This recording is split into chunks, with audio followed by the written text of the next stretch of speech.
Hello. Welcome to Yoga Talks Podcast.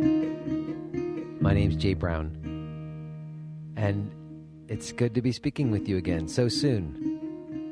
I'm going to have to get used to this new podcast schedule. In the past, I've always had a lot of time between episodes, weeks, where I can get feedback and think about stuff and ponder how I might want to speak before the next episode, but not this week. I didn't have any time to think about it much at all. I got a little bit of feedback. I got a review on iTunes. Thank you, whoever wrote that review. Really appreciate that. People going on iTunes and hooking me up. Thank you. But it's okay, I probably said more than enough last week. And this week's talk with Lilia, it's very personal. It's a special one to me because Lilia is somebody who played a really important role in my life. And she, after 21 years living here in Williamsburg, Brooklyn, moved to Los Angeles this month. And I got together with her some weeks back. I got to sit down and talk over the last 20 years and really reconnect, and it was really lovely, and I'm just so glad we did it, and it's really special to share it with you.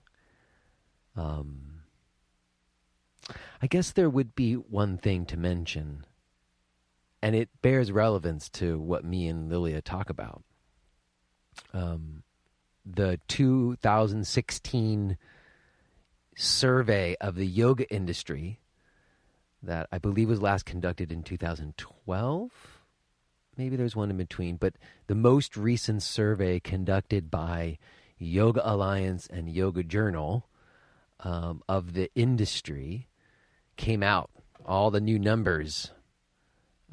And as you'd expect, everything went up, billions and billions more dollars coming into the yoga industry, which is kind of encouraging. If you're in the yoga profession, you think, oh, I'm in a growing profession. There's more and more money coming into the yoga industry for me to potentially make and have a good living. Unfortunately, what that survey does not show is that those billions of dollars are not really being made by yoga teachers. I mean, I think that the number of yoga centers and yoga teachers does increase.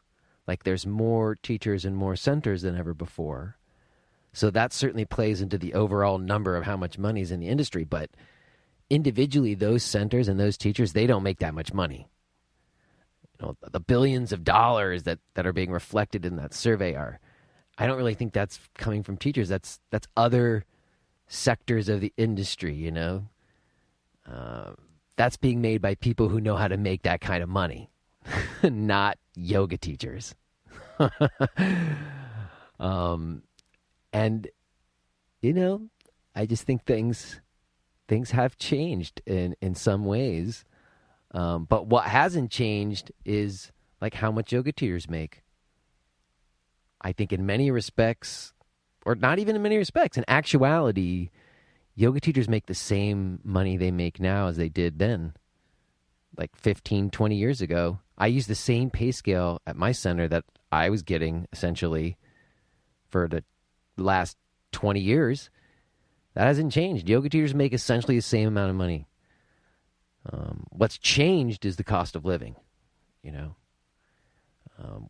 for that time where I was this independent yoga teacher out there teaching at all these different centers. I talk about some of this with Lilia. My rent was low.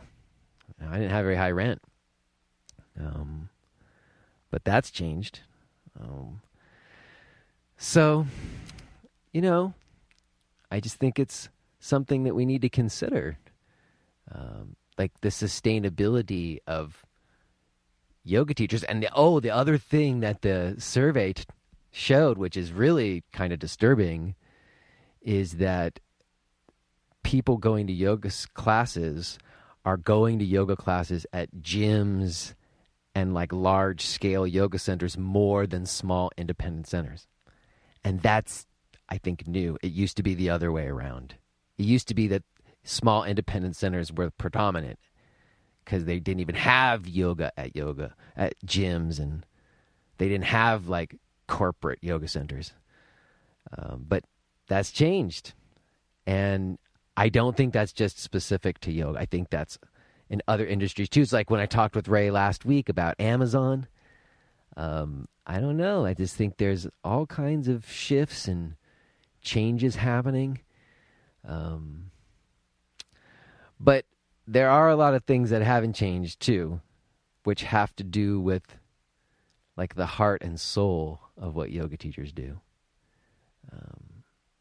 Like this week, this week, a little bit last week, I had to teach extra classes. I talked with Lilia about how back in the day, I would teach 15 to 22 classes a week. That was pretty standard.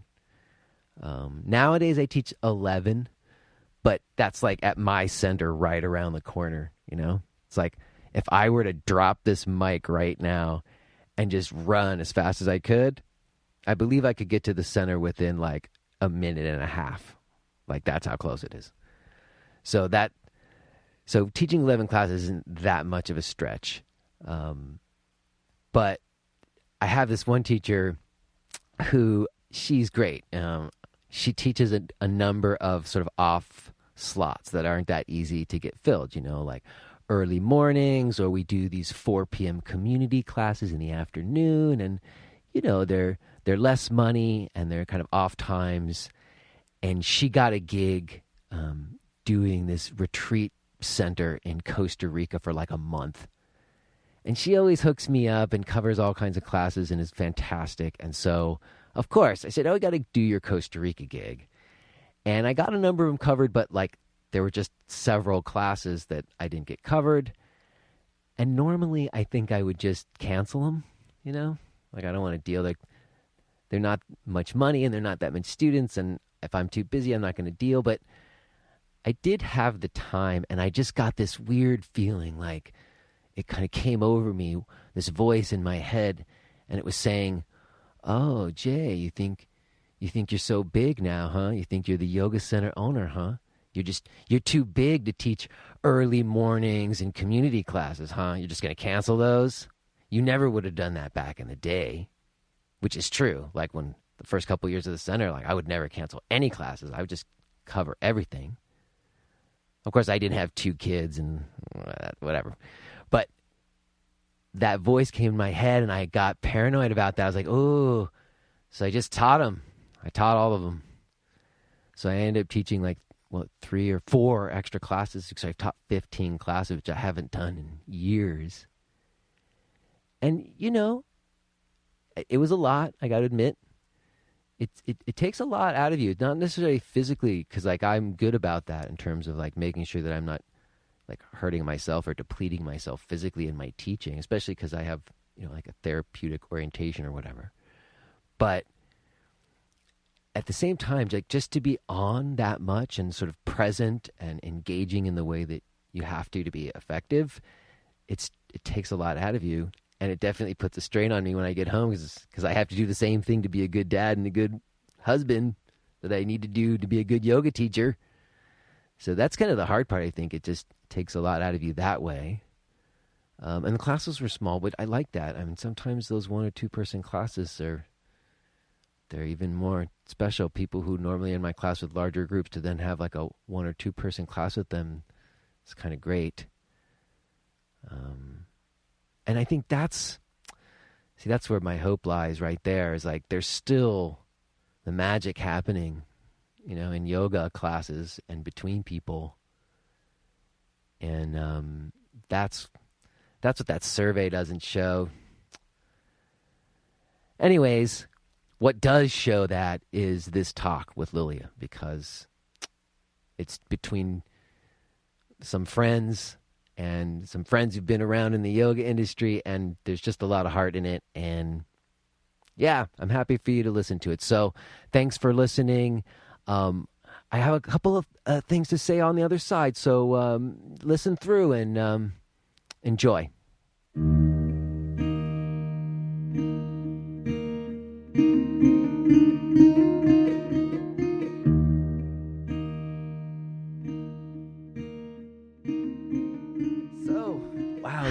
and has a lot of light. It feels really good in here.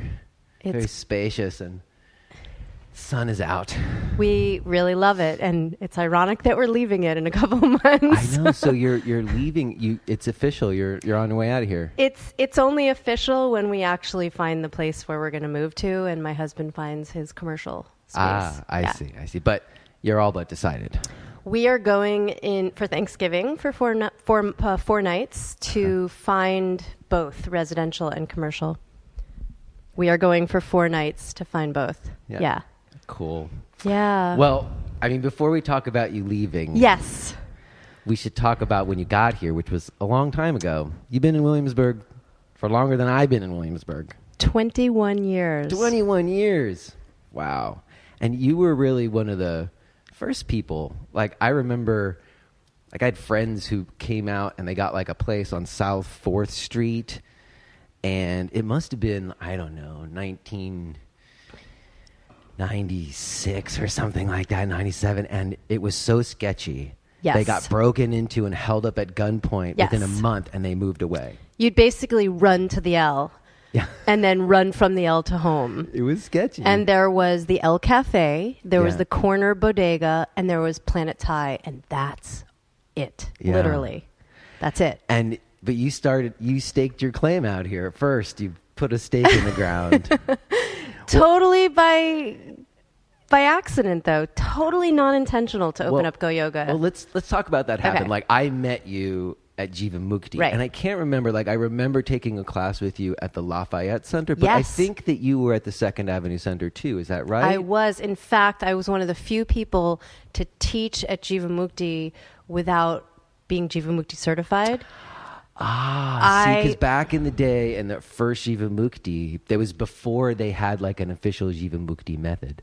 Correct. So there was like a whole eclectic mix. Like Leslie Kaminoff taught there. Alice, that's where I met Allison West. Cindy Lee. Cindy Lee was teaching Lisa there. Schremp. Lisa Schremp. Ruth. Yes. Lady Ruth. And you were one of the people. Well, so how not did you, really. How did you get the gig teaching at Jiva Mukti before they had the training program? So I actually applied to the first teacher training program, which was free, which is so awesome. Kachi was in that, right? Wasn't she? You know, Kachi, no. It was here's the thing, like pre-certification, pre-teacher training, pre-Yoga Alliance, it was kind of like people would just say, I want to teach.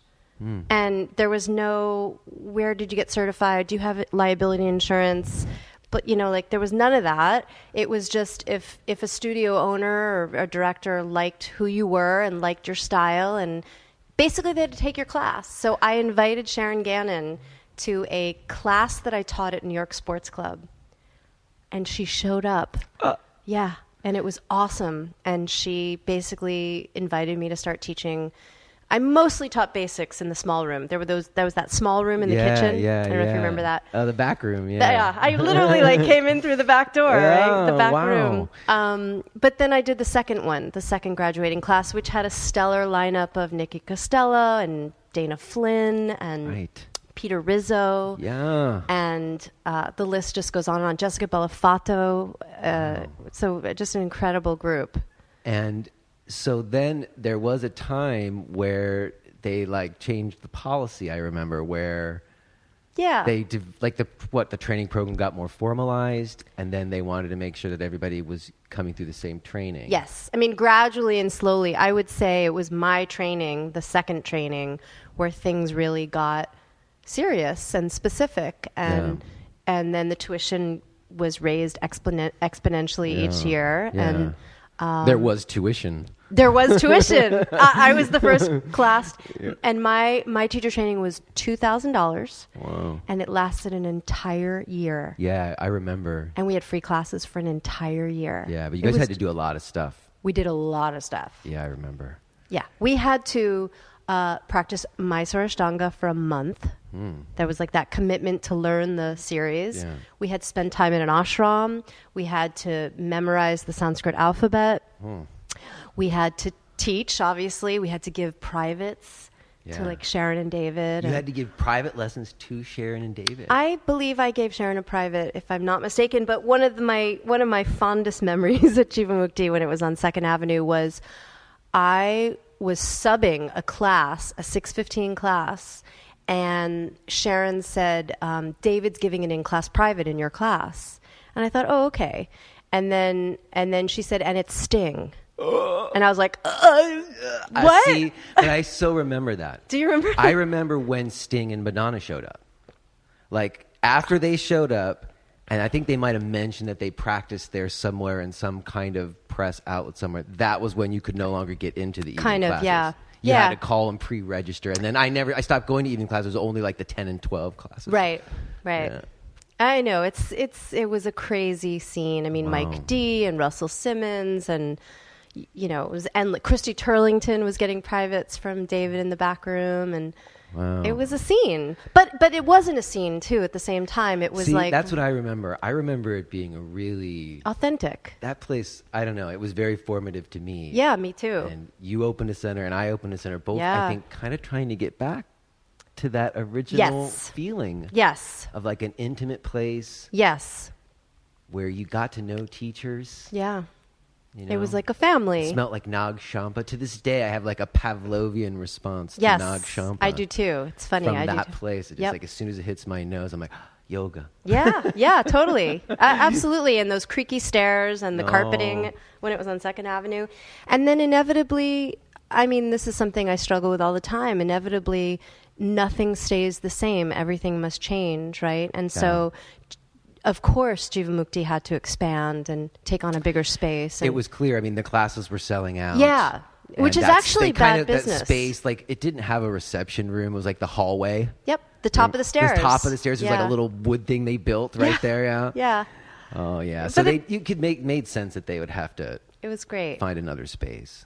And so you moved with them. But so what happened? So I did move with them. You got the gig not being certified from them, Correct. but then you did do their training. I did their training. Because a lot of teachers left. A lot of teachers left. At that first time when Right. you had to make the shift. But then I remember when they moved to Lafayette, more teachers like kind of didn't all follow them to Lafayette. Yeah, I mean, everyone found it was either going with it or going somewhere else. Yeah. And you went with it.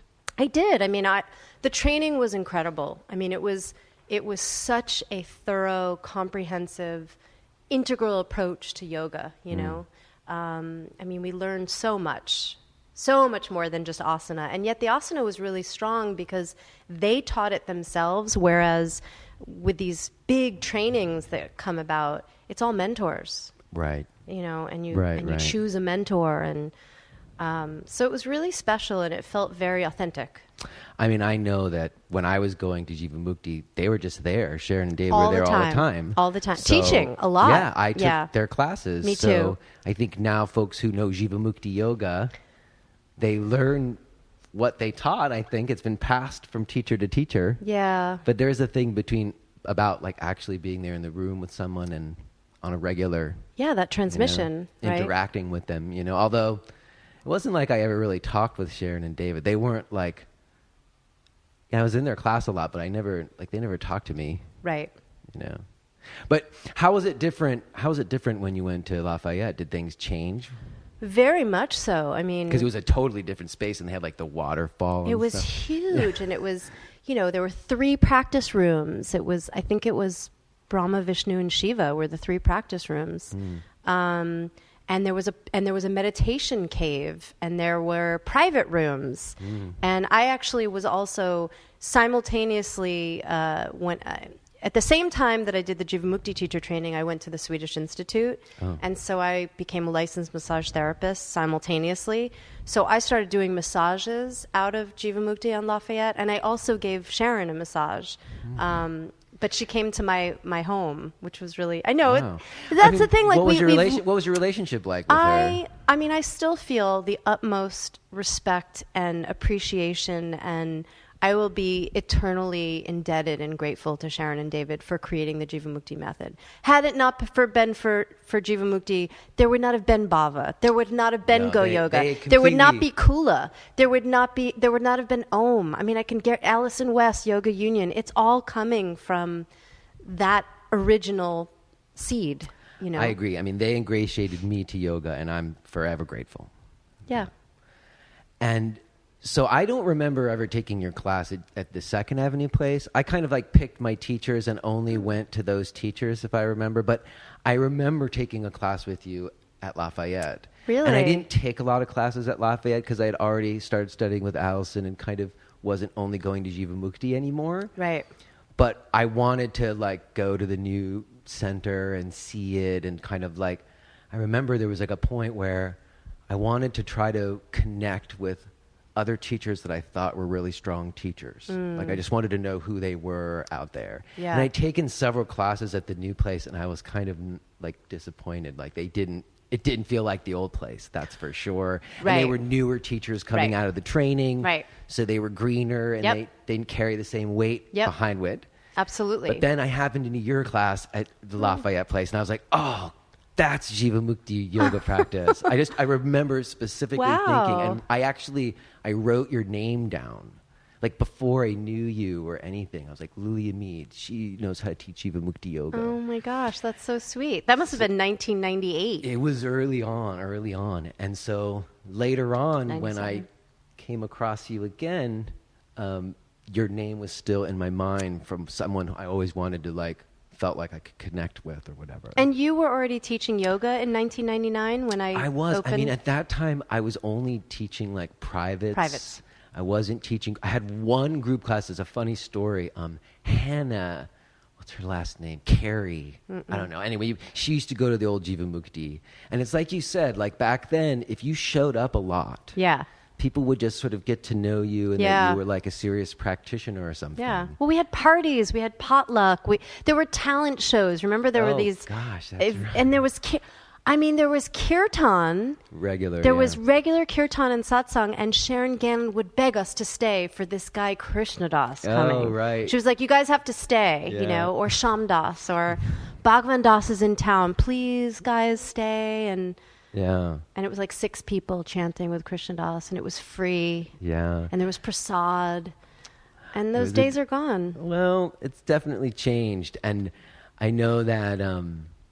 I guess I'm trying to remember back now to what was happening then for me. I think, I was going to say, Hannah Carey, I was at Jivamukti, and it was literally after class, and she just said, I have this class at the YMCA that I can't teach anymore. Would you want to teach it? And I know who you're talking about. Hannah used to live in Williamsburg. That's right. Yeah, 2 kids. And she had Noble Yoga for a little while. Yes.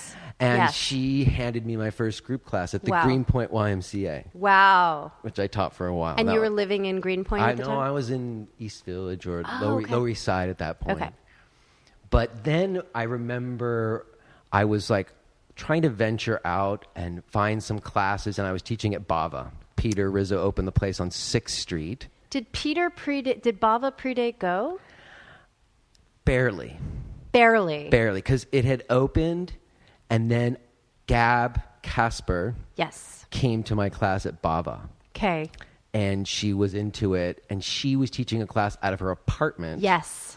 Over there. It's North 7th. I just saw her this morning, actually. It's funny. And she had like this intimate group of people that would come to her apartment. Yeah. And she asked me if I would cover it for her, which was kind of crazy. I just met her. That's fantastic. That I really appreciated it. And in conversation with her, she said, Lilia Mead's opening a center right down the street.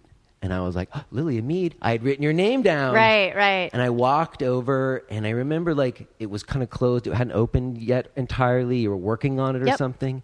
And I somehow got an email address for you or something. I got a note to you just to say, I saw your opening center. If you need any teachers, I'd love to teach there. Is that how that happened? That's okay. how it I was wondering happened. how I found you. No, I reached You out. found me. I reached out to you, and I think you remembered me. Yeah. From the Jivamukti days, and I think you were opening, and you like needed teachers. But also, you were a high practitioner. I mean, I would see you practice at Jivamukti, and you floated. Anyone who floats, in my mind, has a sense of something other than the physical. In my mind. Yeah. So. And grace. Go was opening. I talked about this a little bit with Josh in my first episode. I heard it, the Girdle Factory. Yeah, that's where you met him, right? Well, yeah, your place. And so what was that like? You lived here. Did you already have the apartment on Bedford? We did. We moved in 1994 to Bedford between North 4th North 5th and North 6th in that Senko funeral home. We lived above a funeral home. I know. It's so weird. And so the mini mall is literally across the street. Mm-hmm. And I saw that it was this crazy construction, new construction, converting a girdle factory into a mini mall. And I went through it, I went all the way back, and I went into the space, and the landlords were all, standing around trying to rent it. And I literally did a handstand in the space. And I was like, this could be a yoga studio. And that's how it happened. And then I talked to my husband. And so are you ready for this? That was in October of 1999. We got married November 13th of 1999. So I was planning a wedding and opening up a yoga studio. Whoa. And that floor in the yoga studio was our honeymoon. That's awesome. Yeah. Well, now wait a second though, because while you were talking that, I felt like we jumped ahead because do I remember it correctly that part of the reason that you opened up Go was like they did like a no compete clause? Like wasn't there a thing at Jivamukti at some point where they said you couldn't teach at other places or something? Oh no. Were you one? Because I felt. Is that not right? Why did you leave Jivamukti to open up Go, or you just decided to open up Go? Okay, if you want to know the God honest truth, I, in my ignorant, naive way, somehow thought I could open up a studio and they would be really happy for me and I would still be a part of Jivamukti and it would just be like, great, she's opening up a studio in Brooklyn, another borough. Oh, so you just didn't think there would be any conflict? I didn't think there would be I'll just open this and I'll tell Sharon and David. Yeah, and they were coming to my fantastic. wedding. They were coming to my wedding. Oh, did they not come? They didn't Oh, come. my gosh. I know. It was really sad for me. And at the time, I didn't understand it. And now, as being a studio owner for 15 years, I kind of understand it. Yeah. But how ironic that you left Go to open up your own studio. And that's another story. But wait, we're I know, but I have to just say, it was such a beautiful moment for me because I got to really practice what I thought was correct, which was be happy for you and have there not be any kind of cloud around it or ill will or bitterness or fear, that you'd like steal students or email lists or whatever. I know. I remember when that happened and we're totally just ahead of ourselves. We didn't get there yet, but I don't remember when that happened. And I remember thinking, I was like, I'm just going to be totally honest with you because she's going to understand because she did it too. Yeah. So you and did because that. I'm a yogi. Wow. And as a yogi, right? I mean, I'm sorry. I just had to put that in there. I agree. I mean, we're stop business being, owners. Right. We're business owners, but we want to try to be true to why we got into it in the first place. But is it the business of yoga or the yoga of business? That's a good question. Do you know? I mean, I always felt like I was practicing the yoga of business. And I didn't know that. So that's crazy. So let me get this straight. So you get this, you see the space. I see the space. You're excited. You're like, I think I'm going to open a yoga center. Okay, also, so how did it get to Sharon and David? Well, you have to understand, at that time, and I'm sure a lot of people listening to this who, if they're full-time yoga teachers, can relate, I was literally teaching 17 different gigs a week. Yeah. Uptown, downtown, seniors, kids, privates, group classes, gyms, basics. It was like I was running around like a mad woman. Everything was in Manhattan, but I lived in Brooklyn. I was exhausted. I was really exhausted. And the gigs that paid the most money sapped my soul. Like privates that would give me, are you ready? $150 cash for an hour. And this is 1998. I know. I mean, like... There was a boom time there, I remember, for the private yoga. And the corporate gigs, I'd do those $100 corporate gigs, but they sucked. They sucked. They terrible. Yeah. They weren't fun. People were... Yeah. People didn't want to take off their shoes. They didn't want to close their eyes. They didn't want to chant. They didn't want to... I know. They just wanted what they wanted, or they thought they knew what they wanted. I mean, I had a private student. She was the wife of the district attorney. Whoa. What was that like? I shouldn't really even talk about. We don't know. We'll have to. We don't know what year. We know what year. We don't know what year. It was. Okay. But she got me through Jivamukti when I was still at Jivamukti because they got a lot of privates and they would hand them out to people. So I got her through Jivamukti, and I just remember like she was running the show. Yeah. With the private, and she specifically wanted things to help her with her horseback riding. Okay. And it was like, I just, You weren't interested in yoga for horseback riding? I really wasn't interested in yoga for horseback riding. Yeah. Like if it wasn't going to help her ride better or... So it is just a practical matter. And I was teaching I remember teaching 22 classes in a week at one point. That's too much. It was crazy. It's too much. It was absurd. So the idea was, if I have my own place, I don't have to travel all around. Yeah. Yeah. And maybe even you don't have to teach so much. Yeah. Because you're offering other things and you got to call a spade a spade. You have people working for you. Yeah.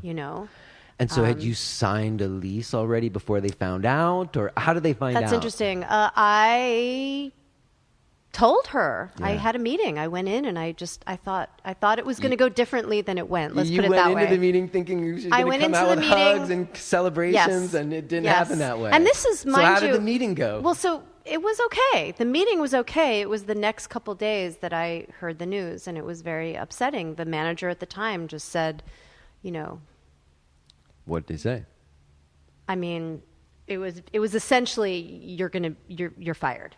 Oh. When all is said and it wasn't like good luck and it wasn't even it was just like that was very clear. It got total business. I got let go because I opened up my own studio, and I had no idea that was coming. It hadn't opened yet, though, but you were going to. It hadn't opened yet. Yeah. No, because we opened in January of 2000, and I got married November 13th. So, yeah. So that's interesting. So it wasn't the no compete thing, but it's also kind of silly to me because it's not like Go Yoga was going to pull any students away from Jivamukti.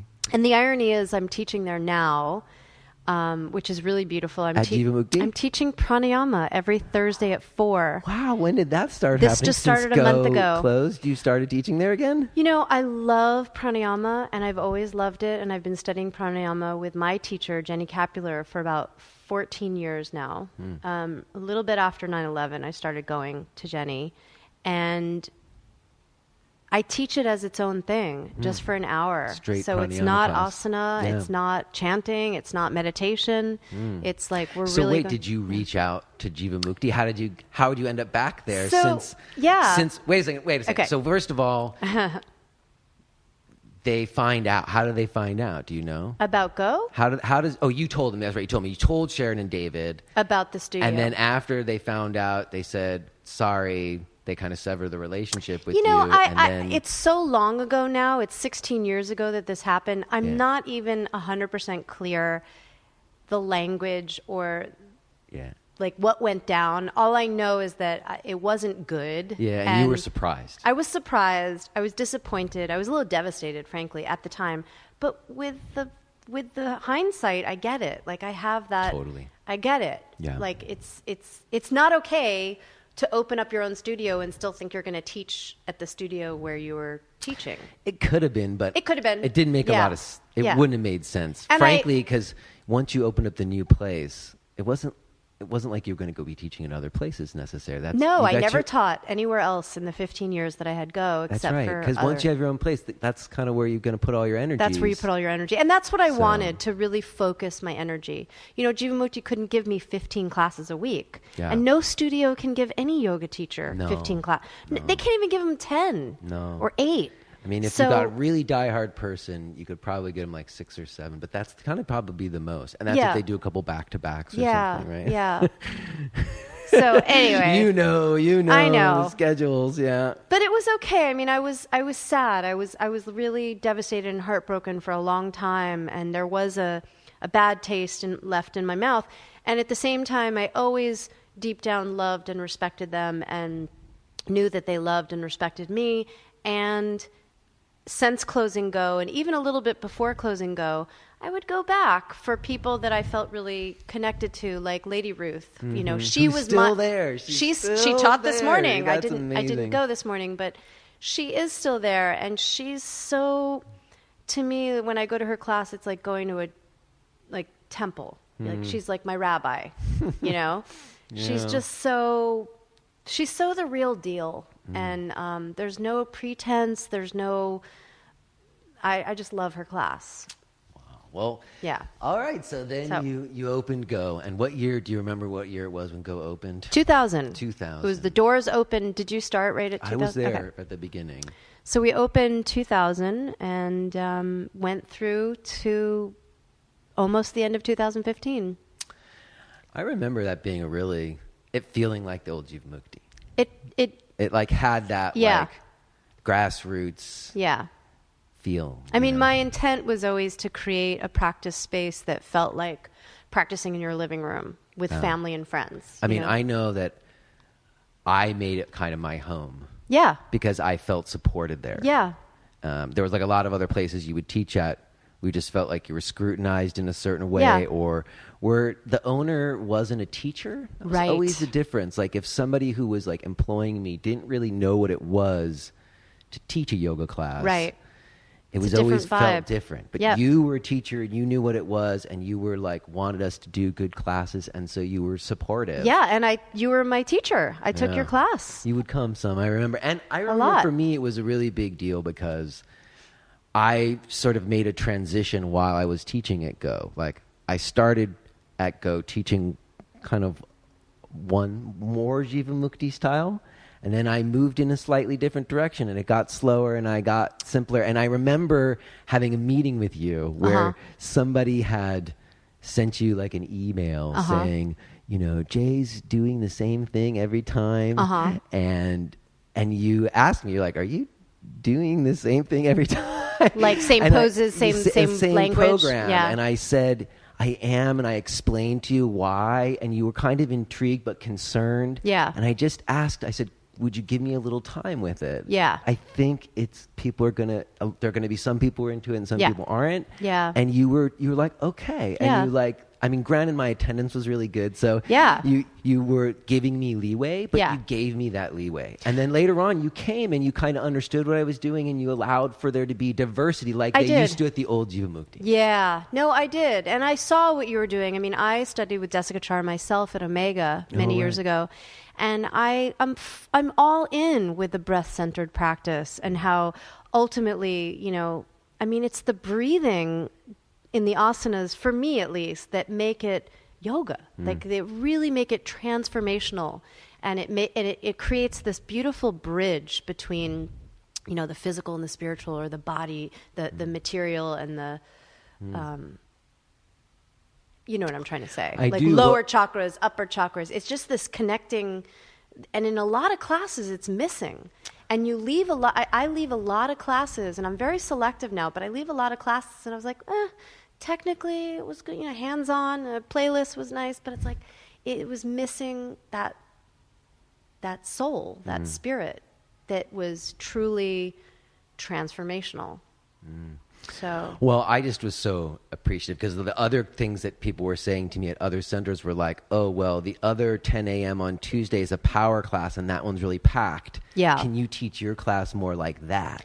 And you were saying you seemed to recognize that I was like on an honest inquiry about yoga. Yeah. And you were like respectful of that and gave me leeway. And well, it also yoga center owners don't do that. It was also working, you know, that's like true. People were as coming. A business person, if someone's classes are full and they have a following, unless there's something radically wrong or unsafe or that you don't agree with or whatever. Yeah. I mean, and I remember challenging you. I remember that conversation. And what I was really thinking about in talking to you about that was, what if you provided options for people to up-level if they felt strong and good that particular day? And you did. You changed that. I did. I remember you had some concerns and we came to mutual agreements, and I was like, oh, I can do that. And we found things that we could both agree on. And then it was a great time. I mean, yeah. And one of the reasons I thought about that was I realized, well, look at all the work you did to get to this easeful, graceful, right? You put in a lot. That was the conversation. You put in a lot of chaturangas, a lot of up dogs, a lot of jump backs and jump throughs. And it's fine to extract it, but realize that there are people that still need to do that same investigation maybe that you did to get there. We can agree to disagree. We might not disagree. I guess my idea is that I wanted to save people some trouble. I hear, and I love that. I mean, that's wisdom, right? Or just that, not that it's, that I think that when I was doing that stuff, there were some benefits. Yeah. But there were all kinds of backlashes and unintended consequences that I've had to reckon with. Yeah. And so as a teacher, I felt like I wanted to not impose those same unintended consequences on others. I totally agree. You are a big piece of the reason why I don't teach jump backs. Oh, wow. And you I don't teach jump backs I anymore. Don't. Wow, I didn't know that. I mean, but I'm a big fan of options because there are people that some people like to jump. Then people like to jump, and if they can float, then I'm all for it. I don't say float. I would say like if I don't hear a thud, then I'm okay. And if I don't see rounded shoulders, the chaturanga, yes. I'll say inhale, flat back, exhale, step or float back to chaturanga dandasana. But I would never say jump. I know it's not a good word. Yeah, it's not a good word because when you do it smart, it's not a jump so much. It's not a jump. You're not throwing your weight back. It's not a jump because that's too physical and not as energetic as it needs to be. I think you practice for long enough. At a certain point, you start to come to some things, right? Well, I just feel like if people don't have their ujjayi breathing and if they don't have their bandhas in place and they don't have focus, they don't have concentration. Yeah. They really have no business jumping around in these. And see, that was always my idea. Is like everybody was jumping without that. Yeah. And I wanted to find a way to teach what I think you need in order to do that in a smart way if you're going to do it. Yeah, and that's so you had to distill it and pull everybody back. Yeah.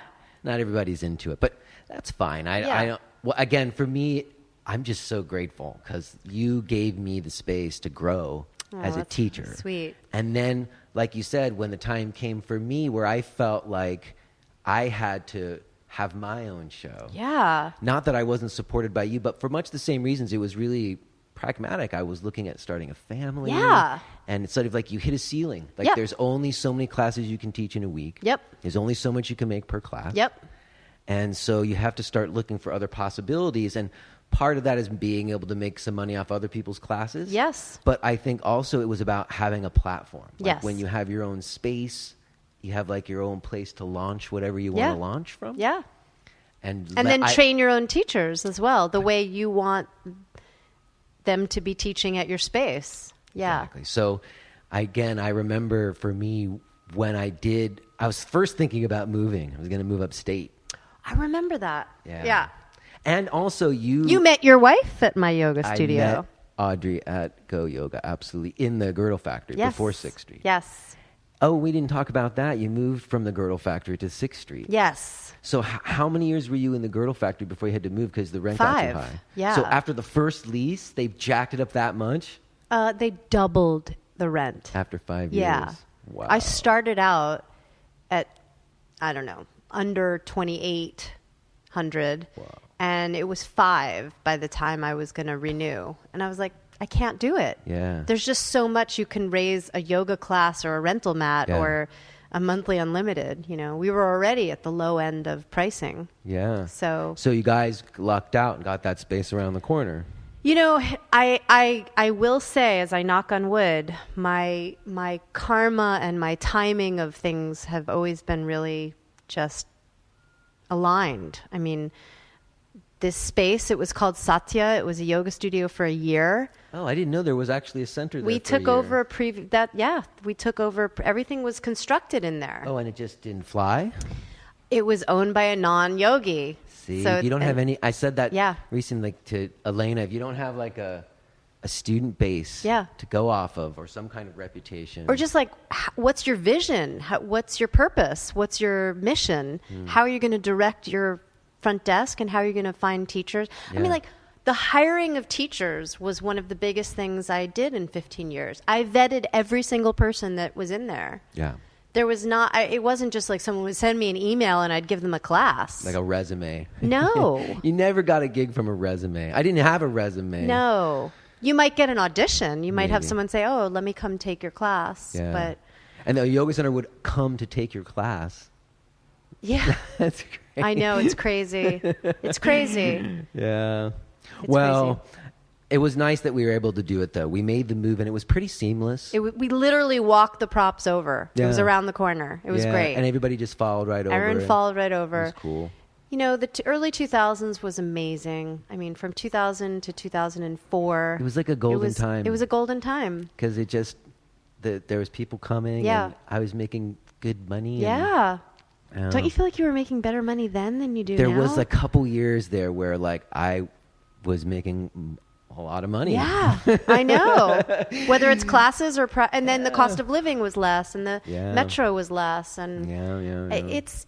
I'm telling you right now, which is really ultimately why I got out of it. It is an unsustainable model.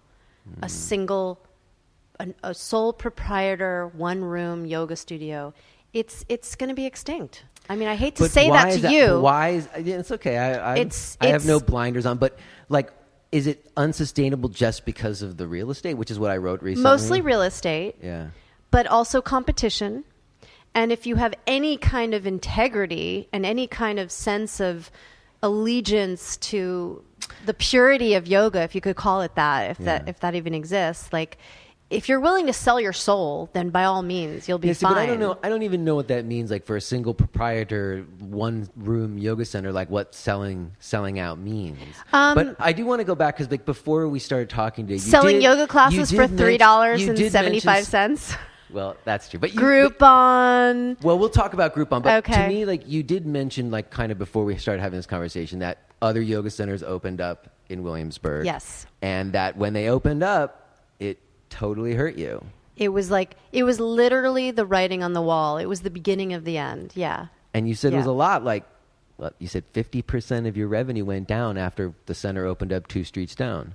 Yeah. And you knew that the first owner. month. Well, and good friends. Yeah, good friends. And total how did you respect. guys navigate that? We don't want to say names. We don't want to say names. It's fine. It was rough. It was a rough So can we ride. say a name? Is it okay? Of course. Everybody knows. Of course. Kula Yoga. Kula opened, Brooklyn. Skylar Grant. And Wanderlust. Well, Wanderlust was came about later. Yeah, came about a little later. That is her project, right? That is her project with her husband, yeah. They and so she co-created moved in like how many streets down on like... You know, it's a long story, and they were looking for a long time for the right space. And to her credit, I think she consciously didn't do it in Williamsburg because of Go Yoga and because of me. And their space became available, and she has a partner, Nikki. And, you know, at the moment, it was a real blow. It was scary. It was viscerally scary. It felt, you know, I felt very territorial, and I felt very... and are your teachers going to teach there too? Well, that was part of it. That's close. Like to me, for like non-compete, you got to like 3 if blocks there's a away. center like 3 blocks away. Like I made a point of trying to find a space far enough away from you, and that was really that I felt like I wasn't jacking. That was really conscious of you because if you had gone 3 blocks away, it would have been devastating. Wouldn't have been cool. It wouldn't. Yeah, and I wouldn't have done it. I think people do have consciousness around it, but at the end of the day, they need to do what they need to do. And looking and sitting in my position now, it was the best thing that could have ever happened because it gave such clarity. There wasn't so much clarity around, well, what is Go Yoga? What is our style? What do we stand for? How are we different? And these are all important things in a business. Yeah. What makes you different? Yeah. And I remember it makes me think that one time, like you hosted a meeting. We tried to form the Williamsburg Yoga Coalition. I did. Do you remember that? I did. Did you come to that meeting with me? I did come to the meeting. I was really intrigued. Oh, because you were already at Abhyasa, right? I had already opened Abhyasa when we did that. And but see, again, Jay, that's really, my naivete, thinking, can't we all just be friends and support each other? And it was a good idea. It was a good idea. If people had sought from more of a business perspective, we could have been smart. We could have, as a yoga community, been a coalition, done some things to promote everybody, and it could have been good. Cross-promotional. But people had ideas. It's one of those situations, like I just talked with Richard about this, like not everybody in the yoga world agrees on stuff. Yeah. Especially when it comes to yoga. Yeah. Yeah. Wow. It's tricky. I mean, I now feel so differently than I felt, 10 years ago, 5 years ago, 15 years ago. Like I've arrived at a very different place where I guess I just have, more perspective. Yeah. And I'm not in it, so I can really kind of rise above it in a way. Well, I have something I want to ask you because it's not bad. Okay. Like you're like, don't have to worry. Okay. Like, it's something I remember about you, and I don't know how much of it is like fantasized in my own mind or how much is it a real thing. And I guess it's a little bit of a controversial question, which is just that I remember running into you on the street one time on Bedford, and you were limping. You were in pain. And I said, what happened? And you told me that you had gone to this huge class with Patabi Joyce, and he had done an assist and injured you. Do I remember that correctly? Did you get injured by Patabi Joyce? Like, I remember you telling me that. And are you hesitating because you don't remember, or are you hesitating because you don't want to talk about that? Or you, like, because if that really did happen, it's important that happened. Like, I remember that, and it was something. I don't remember that as you're speaking. I mean, I definitely got injured. My recollection is a little bit different, but.